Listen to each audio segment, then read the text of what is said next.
Next, we talk to State Senator Toi Hutchinson on her upcoming role as the president of the National Conference of State Legislators. This runs about 10 minutes. Senator Toi Hutchinson, thanks for joining us on the Illinois Channel. And as we refer to you often as Senator, for good reason, come August, you're going to be Madam President for a year. You will be the first Illinoisan in about 11 years, I suppose, to become the president of the NCSL, and that's the National Council of State Legislatures, kind of a trade group, you might say, for state lawmakers across the nation. Tell us, how did this come to be, and what are you looking forward to doing during your year of presidency? Well, it came to be because we had elections. That's what happens and we have elections that settle every August when we have our summit. And we had a situation where the Democrats that we installed both lost their subsequent elections. So we had to have a midterm election to open it up for vice president, and that's how I got into the queue. So I ran against legislators from about 8 different states, and I ended up being the one selected by the nominating committee to assume the role. The thing that's unique about NCSL is that we alternate the presidency every year, which means it's one Democrat and then a Republican. It goes back and forth.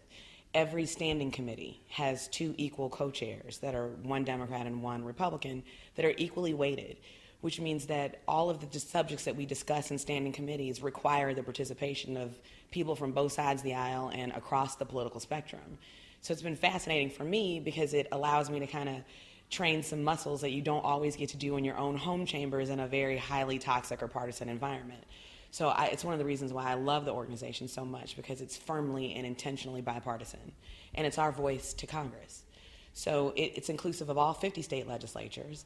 And I think the thing that I'm most interested in working on over this course of the next year is really strengthening the institution of the legislature itself. One of the things that NCSL talks about is trying to arm legislators when they come back to their home chambers to be better lawmakers, to hear other perspectives, to kind of step outside of their own individual ideologies and just hear some other things. It's a convening factor that I think strengthens everybody that participates. So those issues of, number one, civility, because it's very difficult to debate hard topics if we're screaming at each other and not talking to each other. And the other thing is making sure that legislators, as soon as they're elected, get the fact that we're a co-equal branch, that we were designed via the Constitution of our individual states and the federal Constitution to be a check on the executive branch, that there are 3 co-equal branches of government. And we ought not cede that responsibility irrespective of what the party of the governor is in your individual states, that there's a role that's specific and necessary for legislators. And so I really want to concentrate on helping everyone that gets elected, anyone that participates, to really understand and appreciate the seriousness of what our job is, the import of what our job is, and send legislators back to their home chambers better for it. You've obviously been participating in NCSL for a number of years. I'm not sure how long. I know. I'm sorry. Long time. Actually, the first conference that I attended was when then Senator Steve Rauschenberger was president, and the conference was in Nashville, Tennessee that year. And the irony of that is that my presidential summit will be back in Nashville, Tennessee. So the last one was a Republican, and then me from Illinois again as a Democrat. I know we talked a little bit when NCSL was in Chicago, and of course it goes around. This year it's going to be in Los Angeles, their annual meeting. To what extent and for those who don't know, it's kind of like any trade group. There's breakout sessions, and they'll be talking about any number of things, new technologies, budget issues, whatever. To what extent, when one attends, do you learn valuable information you can bring back and apply to the job? And to what extent is this kind of a philosophical or, shot in the arm? Because I think every lawmaker, not just in Illinois, but you probably get weary of the job for a host of reasons. But maybe when you go out and you talk to people who are from Alaska or Florida or Tennessee, you kind of come back with a renewed sense of esprit de corps. That tends to be exactly what I've heard from people who participate. We just did a major survey where we were really trying to get how people feel about the organization. The summit that happens every year is the annual thing. It's the big conference that happens. But we have over 92 invitational events that happen, from fiscal matters to energy task forces. We have a state and local taxation task force.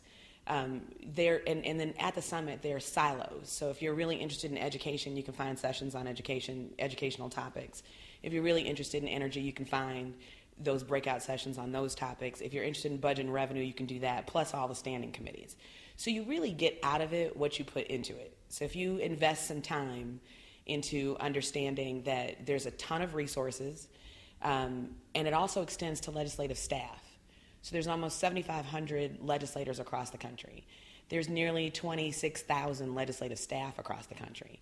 And NCSL is first in class when it comes to doing exactly what we do for legislators, for legislative staff as well, both partisan and nonpartisan.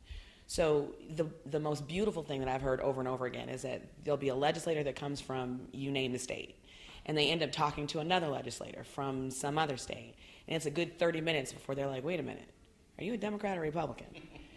It is one of those things that I do think that for legislators who don't always hear the perspective of people from other states, and then you realize how many of the same problems you have, or you come back to your chamber and say, you know, this is what we're dealing with in Illinois, but I just learned this is what Wisconsin's doing, this is what Indiana's doing, or Missouri, or this is what the southern states are doing. It really does give you an opportunity to amass information, have access to resources, including research, and bring it back to inform whatever your debate's going to be when you come home.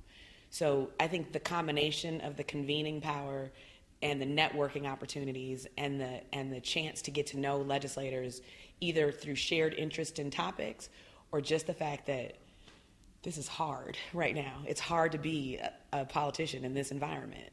And you sense that people come back with a renewed sense of, okay, let's get to this. And those are the people who keep coming back over and over and over again. And sometimes, as you say, maybe you pick up a specific idea that you could apply to some similar problem that Wisconsin or some other state fixed or had an interesting approach to it that maybe we haven't thought of.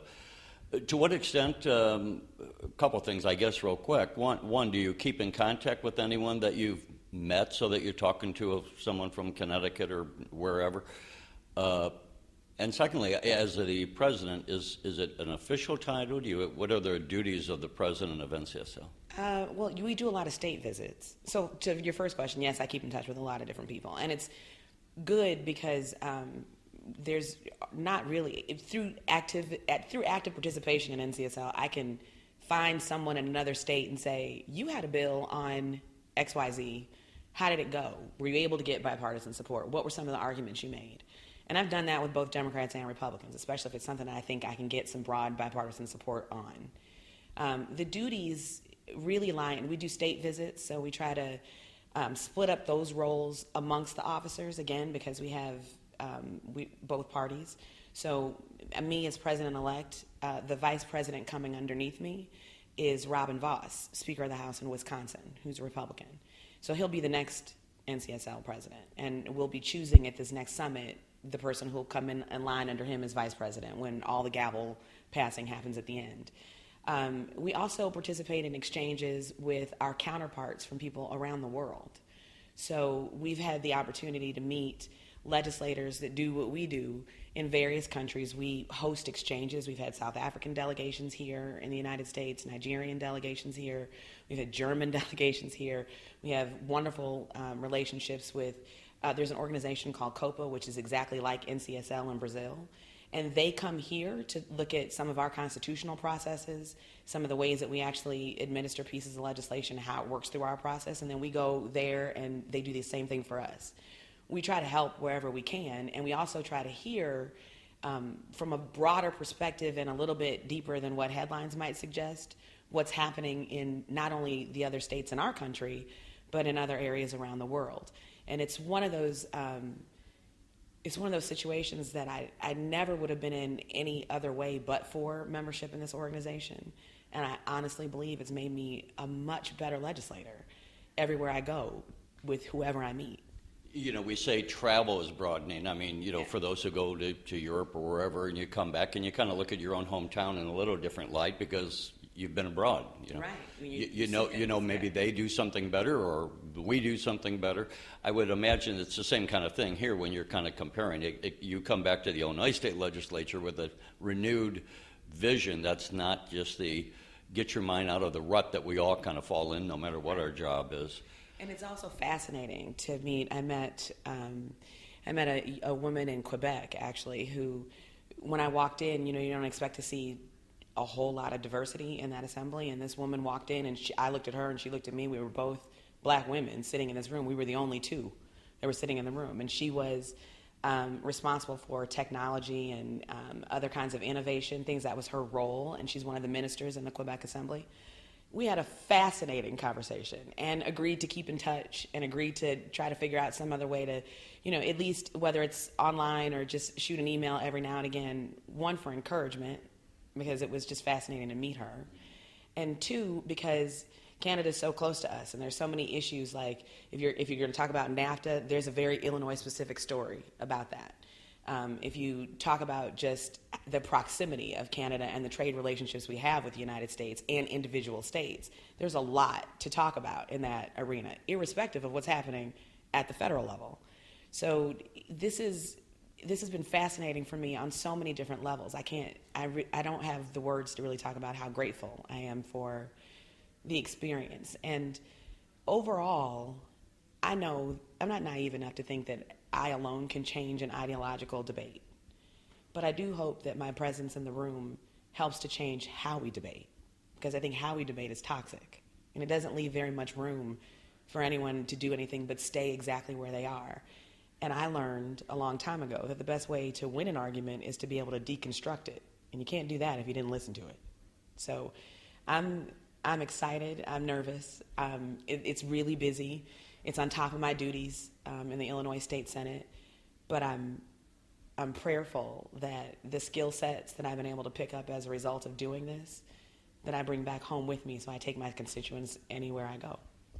Toi Hutchinson, congratulations again, and thanks for joining us. Thank you.